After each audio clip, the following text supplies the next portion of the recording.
ओम शांति, ओम शांति, ओम शांति। आज 16 तारीख की वाणी है। शिव बाबा ने कहा, मीठे बच्चे, अभी ड्रामा का चक्र पूरा होता है। तुम्हें छीरखंड बनकर नई दुनिया में जाना है। वहाँ सब छीरखंड है, यहाँ लून पानी है। कहने का मतलब ये है, छीरखंड जो है सिंधी वर्ड है, इसका हिंदी वर्ड है खीरखंड। यानी कि आपको कैसे रहना है, जैसे चावल और उसको खांड जो होती है उसको मिक्स कर देते हैं ना, तो वो मीठे चावल बन जाते हैं। तो कहने का मतलब यही है कि खीरखंड होके रहना है। यहाँ लून पानी यानी मिल करके रहना है। यहाँ लून पानी है सभी, यहाँ क्या है, सब लून पानी है। तो वो समझा रहे बाबा, यानी कि क्रोधित हैं, सभी का हाल बुरा है ना, तो वही समझा रहे हैं। तो प्रश्न बाबा ने पूछा, तुम त्रिनेत्री बच्चे किस नॉलेज को जानकर त्रिकालदर्शी बन गए हो? बाबा ने कहा, तुम मेरे बच्चे हो त्रिनेत्री। कौन सी बात को जान के त्रिकालदर्शी बने हो? आंसर है, तुम्हें अभी सारे वर्ल्ड की हिस्ट्री ज्योग्राफी की नॉलेज मिली है। बाबा ने कहा, तुम्हें अभी क्या मिला है? सारे वर्ल्ड की हिस्ट्री ज्योग्राफी की नॉलेज मिली है। यानी बाबा ने सब कुछ बता दिया ना।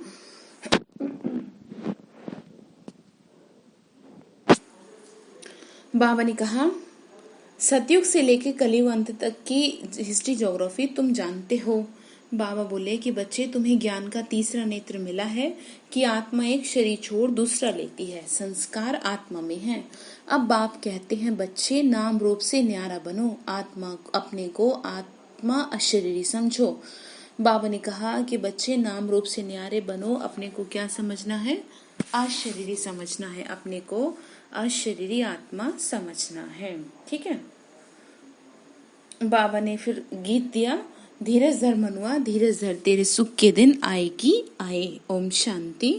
कल्प कल्प बच्चों को कहा जाता है और बच्चे जानते हैं, दिल होती है कि जल्दी, बाबा ने कहा, दिल होती है कि जल्दी सतयुग हो जाए तो इस दुख की दुनिया से छूट जाएं। परंतु ड्रामा बहुत धीरे धीरे चलने वाला है। बाप धीरज दे रहे हैं कि बाकी थोड़े से रोज हैं। बड़ों बड़ों के द्वारा भी आवाज सुनते रहेंगे, दुनिया बदलनी है। जो भी बड़े बड़े हैं, जैसे पोप हैं, जैसे वह भी कहते हैं दुनिया बदलने वाली है। अच्छा, फिर पीस कैसे आएगी, यानी शांति कैसे आएगी? इस समय सभी लून पानी है, हम छीरखंड हो रह रहे हैं। उस तरफ दिन प्रतिदिन लून पानी होते हैं, आपस में लड़ झगड़ कर खत्म होने वाले हैं। बाबा ने कहा, ऐसा समय आ रहा है ना कि आपस में लड़ झगड़ के खुद ही खत्म हो जाएंगे। तैयारी हो रही है, ये ड्रामा का चक्र पूरा होता है।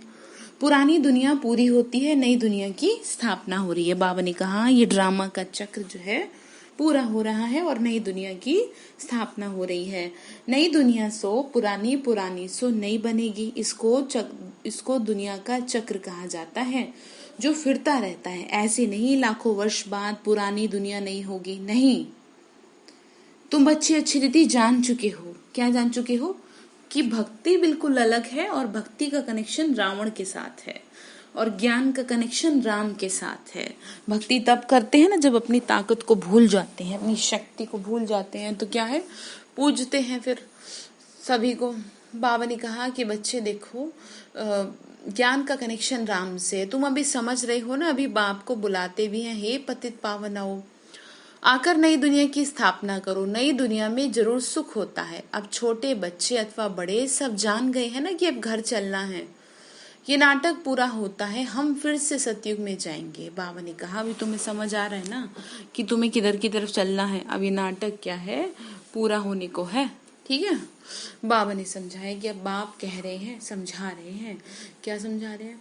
बाबा ये समझा रहे हैं कि बच्चे नाम रूप से न्यारे बनो, नाम रूप में ना फंसो। बाबा ने कहा, बच्चे बाबा ने कहा, स्व आत्मा का दर्शन होता है ना, यानी तो क्या करो, सुदर्शन चक्र फिराओ, यानी 84 जन्मों का चक्र लगाना है ना। सुदर्शन चक्र बताया ना कोर्स में।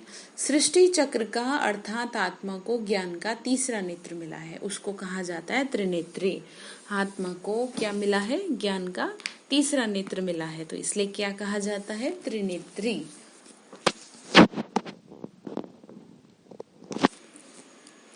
बाबा ने कहा, बच्चे, क्योंकि बाबा ने कहा, फिर आत्मा एक शरीर छोड़ दूसरा लेती है।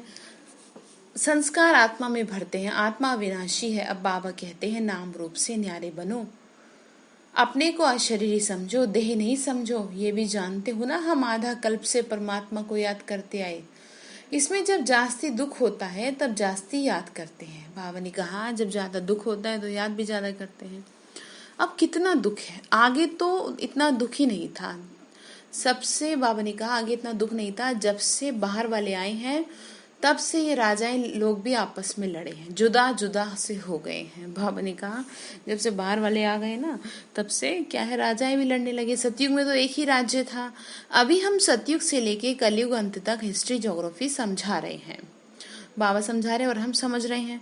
सतयुग त्रेता में एक ही राज्य था, ऐसे एक ही डिनाइस्टी कोई की होती नहीं है। क्रिश्चियन में भी देखो फूट है, वहां तो सारा विश्व एक के हाथ में रहता है। बाबा ने कहा सतयुग में तो एक के हाथ में रहेगा, वो सिर्फ सतयुग त्रेता में ही होता है। ये है बेहद की हिस्ट्री ज्योग्राफी। अभी तुम्हारी बुद्धि में बैठ गई है ना ये बातें। और कोई सत्संग में हिस्ट्री ज्योग्राफी अक्षर नहीं सुनेंगे, वहां तो रामायण महाभारत आदि ही सुनते रहते हैं। बाबा ने कहा सत्संग में क्या है, भागवत महाभारत ये वो सब सुनते हैं ना, तो ये है भक्ति का फल, और जिसको क्या कहा गया, ज्ञान। ठीक है।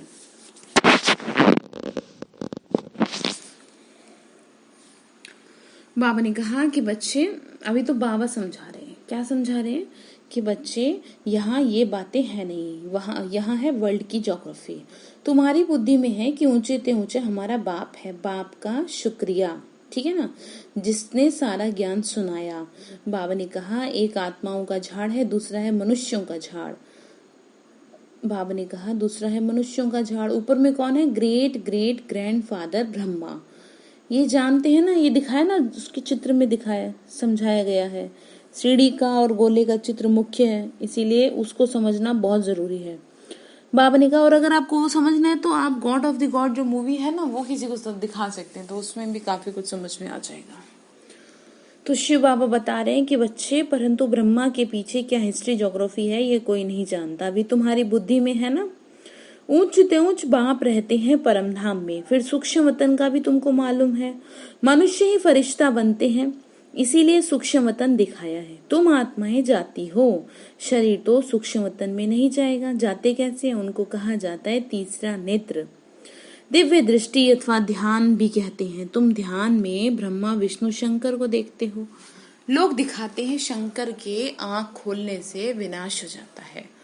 अब इनसे तो कोई समझ ही नहीं सकता। अभी तुम जानते हो ना, क्या जानते हो, अभी तुम जानते हो कि विनाश तो ड्रामानुसार होना ही है, आपस में लड़कर विनाश हो जाएगा। बाकी शंकर क्या करना है, शंकर ने थोड़ी कुछ करना है।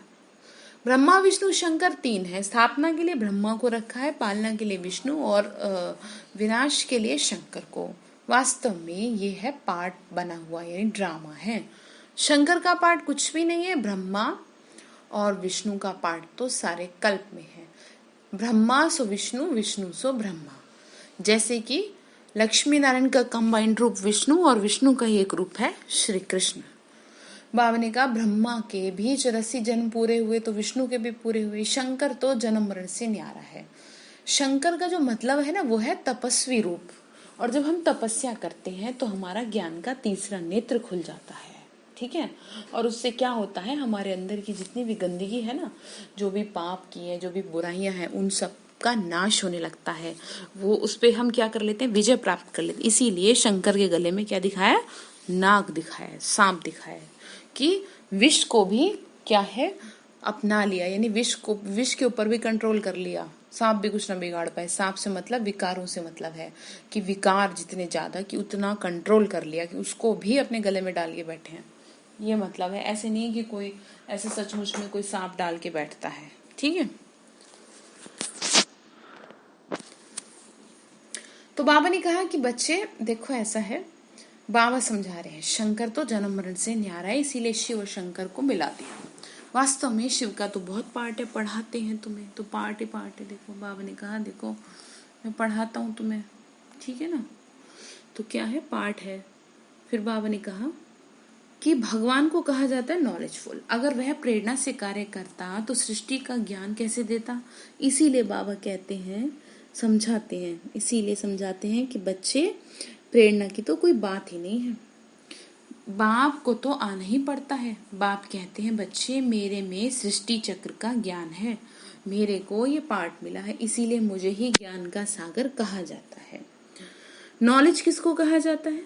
वो तो जब मिले तब पता पड़े। बाबा ने कहा नॉलेज, ये ज्ञान मिल रहा है ना, तो ये नॉलेज मिल रही है, मिला ही नहीं किसी को और को। तो बाबा ने कहा तो अर्थ का कैसे मालूम पड़े? आगे तुम कहते थे ईश्वर प्रेरणा करते हैं, वह सब कुछ जानते हैं। बाबा ने कहा ऐसे पहले कहते थे ना कि भगवान तो सब जानता है, प्रेरणा कर रहा है ऐसे करने के लिए। बाबा ने कहा हम जो पाप करते हैं ईश्वर देखते हैं। बाबा कहते हैं ये धंधा मैं नहीं करता हूँ। बाबा ने कहा मुझे और भी बहुत काम है, ठीक है, ये तो जैसा कर्म करते हैं उसकी खुद ही सजा भोगते हैं, मैं किसी को नहीं देता हूँ कुछ भी। बाबा ने कहा ये तो ये जैसे प्रकृति का नियम है ना, उसी हिसाब से है ये, ना कोई प्रेरणा से सजा दूंगा। मैं प्रेरणा से करूँ तो जैसे मैंने सजा दी है। कोई को कहना कि इनको मारो, ये भी दोष है, कहने वाला भी फंस पड़े। बाबा ने कहा जैसे कहते हैं ना भगवान को मार डालो, तो बाबा ने कहा ऐसा है देखो मुझे ये सब नहीं करना। बाबा ने कहा तो वह भी फंस जाए। बाबा कहते हैं मैं तो तुम्हें सुख देने वाला हूँ, तुम मेरी महिमा करते हो, बाप आकर दुख हरो। मैं थोड़ी दुख देता हूँ, तुम कहते हो कि दुख हरो। अब तुम बच्चे बाप के सम्मुख बैठे हो तो तुम्हें कितनी खुशी होनी चाहिए। यहाँ डायरेक्ट भाषण आती है, बाबा हमको पढ़ा रहे हैं, इनको मेला कहा जाता है। बाबा ने कहा सब बैठ के पढ़ रहे हैं ना, सब मिल रहे हैं। सेंटर्स पर भी तुम जाते हो तो वहां कोई आत्माओं और परमात्मा का मेला नहीं कहेंगे। आत्मा और परमात्मा का मेला तो यहाँ लगता है, कहाँ? संगम पे। बाबा समझा रहे हैं ये भी तुम बच्चे जानते हो ना, मेला लगा हुआ है, बाप बच्चों के बीच में आए हैं। आत्माएं सब यहाँ है, आत्मा ही याद करती है कि बाप आए। ये सबसे अच्छा मेला है, बाप आकर सब आत्माओं को रावण से छुड़ाते हैं। ये मेला अच्छा हुआ ना। मेले से मतलब क्या है? संगम का समय, यानी 1936 से और अभी तक का समय। ये समय है ईश्वरीय मिलन यानी प्रभु मिलन का। मेला लगा हुआ है ना, आत्मा का परमात्मा से सुख मिलता है। बाबा ने कहा ये मेला अच्छा हुआ ना, जिससे मनुष्य पारस बुद्धि बनते हैं। उन मेलों पर तो मनुष्य मैले हो जाते हैं, पैसे बर्बाद करते रहते हैं और मिलता तो कुछ नहीं है। उनको मायावी आसुरी मेला कहा जाता है। बाबा ने कहा उस मेले से क्या होता है? कुछ नहीं, घूम घाम के पैसे खर्च करके, और ये भी भरोसा नहीं है कि सही सलामत आ जाए नहीं आए। तो बाबा ने कहा उससे तो देखो कुछ मिलता है नहीं, तो मैं ही क्या कर रहा हूँ, मैं ही तुम्हें सुख दे रहा हूँ। किससे?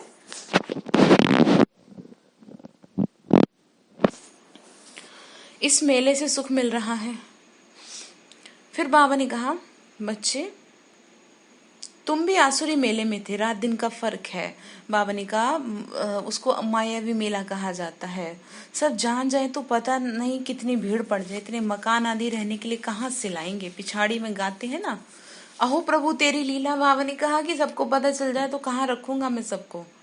कौन सी लीला? सृष्टि को बदलने की लीला।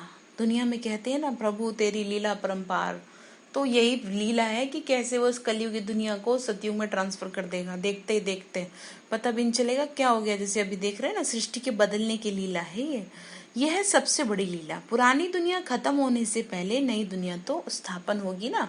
इसीलिए हमेशा किसको भी समझाओ तो स्थापना, विनाश और पालना कहना। जब स्थापना पूरी होती है तब फिर विनाश शुरू होता है, फिर पालना होगी। तो तुम बच्चों को ये खुशी होती है कि हम सुदर्शन चक्रधारी ब्राह्मण हैं, फिर हम चक्रवर्ती राजा बनते हैं, ये कोई को पता नहीं। इन देवताओं का राज्य कहाँ गया? बाबा ने कहा चक्रवर्ती राजा बनते तो इन देवताओं का राज्य कहाँ गया? किसी को कुछ नहीं पता, नाम निशान ही गुम हो गया। देवता के बदले अपने को हिंदू कह देते हैं, हिंदुस्तान में रहने वाले हिंदू हैं। लक्ष्मी नारायण को तो ऐसे कभी नहीं कहेंगे, उन्हों को तो देवता कहा जाता है। तो अब इस मेले में ड्रामा अनुसार तुम आए हो, ये ड्रामा में सब फिक्स है। बाबा ने कहा ये सब ड्रामा में फिक्स है जो तुम मेरे से मिलने आए। धीरे धीरे वृद्धि को पाते रहेंगे। तुम्हारा जो कुछ पाठ चल रहा है ना, वो फिर से आएगा कल्पपात। ये चक्र फिरता है, फिर रावण राज्य में आसुरी पालना होगी। तुम अभी ईश्वरीय बच्चे हो, फिर दैवी बच्चे, फिर क्षत्रिय बनेंगे। तुम तो अपवित्र प्रवृत्ति वाले बन गए थे, सो फिर पवित्र प्रवृत्ति मार्ग वाले बनते हो। तो यह भी दैवी गुण वाले मनुष्य है ना। बाकी इतनी भुजाएं आदि जो दे दी हैं, वो विष्णु कौन है? आपने कहा इतनी भुजाएं दे दी है विष्णु को, तो वो कौन है? कौन है जानते हैं ना? ये कोई नहीं बता सकता। महालक्ष्मी की भी पूजा करते हैं, जगत अम्बा से कभी धन नहीं मांगते।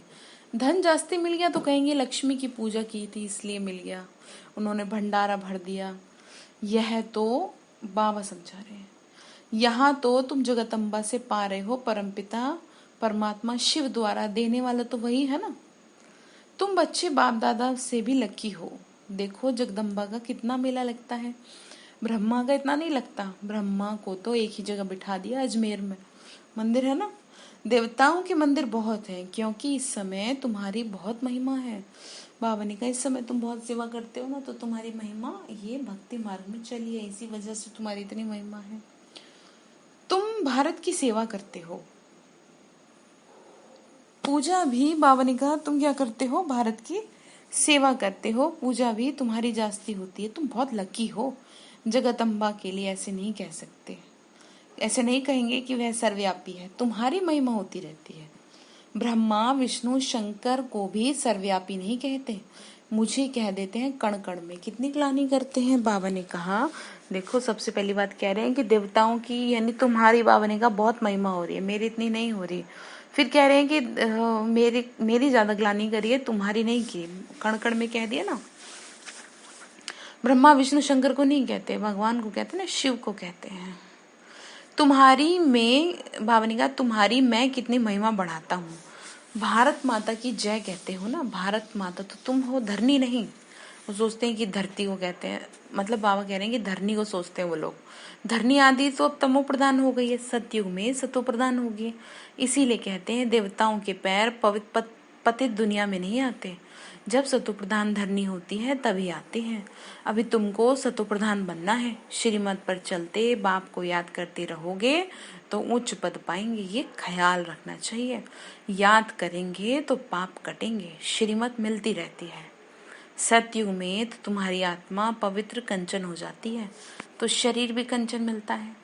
सोने में खाद पड़ती है तो फिर जेवर भी ऐसा बनता है। बाबा ने कहा सतयुग में तुम्हारी आत्मा पवित्र होगी तो शरीर भी पवित्र होगा, है ना। अब यहाँ पे क्या है, आत्मा ने पतित शरीर से जन्म लिया तो पतित शरीर है। वही समझा रहे हैं, कह रहे हैं देखो खाद पड़ने से सोने का मूल्य कम हो जाता है, तुम्हारा मूल्य अब कुछ भी नहीं है, यानी विकारों खाद पड़ गई ना, वही कह रहे हैं। कह रहे हैं देखो तुम, बाबा ने कहा ये बाप बच्चों से रो रिहान करते हैं, बच्चों को बैठ बहलाते भी हैं, जो तुम सुनते सुनते चेंज हो जाते हो। बाबा ने कहा कि देखो सुनते सुनते बुद्धि का प्योरिफिकेशन होता है ना, चेंज होते हैं। मनुष्य से देवता बन जाते हैं, यहाँ हीरे जवाहरातों के महल होंगे। स्वर्ग तो फिर क्या, बाबा ने कहा स्वर्ग तो फिर क्या, वहां की सुविधा शादी भी तुम पी कर आते हो। बाबा ने कहा फीलिंग होती है ना, जैसे ये कुछ अच्छा किया है, जैसे कई बार कुछ खाते नहीं है लेकिन अच्छा फील होता है। वही वाली बात है कि सतयुग में तो वैसे भी देवताएं भासना ले लेते हैं। जैसे आपके सामने अगर बहुत सारी डिशेस रख दी जाए तो सारी खा कौन पाएगा, आधे से ज्यादा तो खुशबू से पेट भर जाएगा। तो बाबा ने कहा फीलिंग होती है ऐसी, ठीक है। तो वहां के फल भी बहुत बड़े बड़े होते हैं, यहाँ तो मिल नहीं सकते हैं। सूक्ष्म वतन में भी कुछ नहीं है, अभी तुम प्रैक्टिकल में जाते हो। ये है आत्मा और परमात्मा का मेला, इनसे तुम उज्जवल बनते हो। बाबा ने कहा ये जो मेला है ना, ये मेला ऐसा है जिसमें तुम मुझसे मिलते हो, जिसको कहते हैं संगम युग, ठीक है। अब बाबा ने कहा तुम बच्चे यहाँ आते हो तो फ्री हो, आते हो तो फ्री हो, घर बार धंधे आदि का कोई फुरना नहीं है। तो यहाँ तुमको याद की यात्रा में रहने का चांस अच्छा है। वहां तो घर घाट आदि याद आता रहता है, यानी जो बाबा के बच्चे सेंटर्स पर भी जैसे रहते हैं ना, समर्पित सेवा करते हैं, उनकी भी बात बाबा कर रहे हैं। यहाँ तो कुछ है नहीं, रात को 2 बजे उठकर यहाँ बैठ जाओ। सेंटर्स पर तो रात को तुम जा नहीं सकते हो। बाबा ने कहा तुम, मतलब कहने का है मधुबन में भी क्या रहते हैं तो योग कर लेते हैं 2 बजे से। तो बाबा ने कहा आप सेंटर पे तो कोई 2 बजे जाएगा नहीं।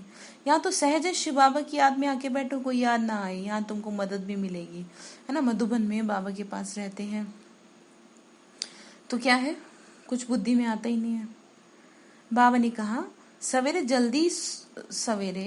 जल्दी सो जाओ फिर सवेरे उठो, यानी जल्दी सो जाओ रात को, फिर सवेरे उठो, 3 से 5 बजे तक आकर बैठो। बाबा भी आ जाएंगे, बच्चे खुश। बाबा ने कहा मैं भी आ जाऊंगा, बच्चे खुश होंगे। बाबा है योग सिखाने वाला, ये भी सीखने वाला है, तो दोनों बाप और दादा आ गए। यानी क्या है, बाबा ब्रह्मा बाबा भी आ जाएंगे, शिव बाबा भी आपको मदद करेंगे। और यहाँ और वहाँ योग में बैठने के फर्क का भी पता पड़ता है। जैसे आप अपने घर में योग करें और आश्रम में आके योग करें, बहुत फर्क है इस चीज का। बाबा ने कहा कि बच्चे यहाँ तो कुछ याद नहीं पड़ेगा, इसमें फायदा बहुत है। बाबा राय देते हैं, ये बहुत यह बहुत अच्छा हो सकता है। अब देखें, बच्चे उठ सकते हैं। कईयों को सवेरे उठने का अभ्यास है। तुम्हारा संन्यास है 5 विकारों से, वैराग्य है तुम्हें सारी पुरानी दुनिया से। ठीक है ना, बाबा ने कहा वैराग्य किससे है? पुरानी दुनिया से है। अच्छा, मीठे मीठे सिक्के लदे बच्चों प्रति माता पिता बाप दादा का याद प्यार और गुड मॉर्निंग। रूहानी बाप की रूहानी बच्चों को नमस्ते। रूहानी हम बच्चों की रूहानी माता पिता बाप दादा को नमस्ते नमस्ते नमस्ते। बाबा नमस्ते। शुक्रिया बाबा, शुक्रिया बाबा, शुक्रिया। धारणा के लिए मुख्य सार है, अभी सृष्टि बदलने की लीला चल रही है, इसीलिए स्वयं को बदलना। बाबा ने कहा ये समय ऐसा चल रहा है सृष्टि बदलने का, तो बेहतर यही है कि तुम खुद को बदल लो, नहीं तो समय करेगा फिर काम। बाबा ने कहा छीरखंड होके रहना, यानी आपस में मीठा होके रहना है। दूसरा पॉइंट है सवेरे उठकर एक बाप की याद में बैठना। उस समय और कुछ भी याद ना आए, पुरानी दुनिया से बेहद का वैरागी बन 5 विकारों का संन्यास करना। बाबा ने कहा सवेरे सवेरे ना मेरी याद में बैठना, पर तुम्हें कुछ याद नहीं आना चाहिए उस समय, ठीक है? इसलिए उठते ही बैठ जाओ, कुछ करने की जरूरत ही नहीं है। बाबा ने कहा बुद्धि जो है ना, कुछ भी आप काम में लग जाएंगे, कुछ भी करने लगेंगे तो क्या है, आपकी बुद्धि बहुत जल्दी भाग जाएगी। तो बेहतर यही है कि सवेरे सवेरे उठ के सबसे पहले याद करो। 5 विकारों का संन्यास करना है। वरदान दिया शिव बाबा ने, किनारा करने के बजाय हर पल बाप का सहारा अनुभव करने वाले निश्चय बुद्धि विजयी भव। बाबा ने कहा किनारा करने के बजाय क्या करें? हर पल मेरे सहारे का अनुभव करो। विजयी भव की वरदानी आत्मा हर पल स्वयं को सहारे के नीचे अनुभव करती है, भगवान के सहारे। उनके मन में संकल्प मात्र भी बेसहारा व अकेलापन का अनुभव नहीं होता। जिन्होंने बाबा को सहारा बनाया उन्हें कभी भी ऐसा नहीं लगेगा कि मेरा कोई है कि नहीं, मैं तो अकेली हूँ, मेरा बुढ़ापा कैसे कटेगा। बहुत सारे दिमाग में आ जाती है बात, इसका मतलब बाबा को अपना बनाया नहीं है। कभी उदासी या अल्पकाल के हद का वैराग्य नहीं आता।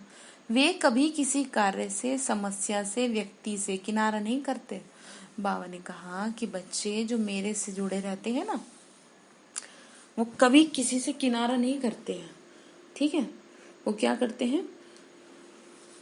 बाबा ने कहा कि लेकिन हर कर्म करते हुए, सामना करते हुए, सहयोगी बनते हुए बेहद के वैराग्य वृत्ति में रहते हैं। बाबा ने कहा वो हर कर्म करते हुए बेहद की वैराग्य वृत्ति में रहते हैं। तो कहने का मतलब ये है, बाबा ने कहा कि किनारा करने के बजाय हर पल किसके सहारे में रहो? बाबा के सहारे का अनुभव करो। स्लोगन है एक बाप की कंपनी में रहो और बाप को अपना कंपेनियन बनाओ, यानी उसको अपना साथी बना लो, उसकी संग में रहो और उसको अपना साथी बना लो। तो आज का आप होमवर्क ये है आपके लिए कि आपको क्या करना है, इस चीज का ध्यान रखना है कि मैं उदास तो नहीं हो जाती हूँ अपने आप से, अपने परिवार से, या किसी भी वजह से कोई सरकमस्टांसेस देख करके मेरे को ऐसा तो नहीं लगता कि मैं अकेली हूँ। क्या मेरे को बाबा पे निश्चय नहीं है? बाबा को आधार नहीं बनाया मैंने अपना, तो मैं बाबा के सहारे हूँ, ये ध्यान रखना। अच्छा, ओम शांति।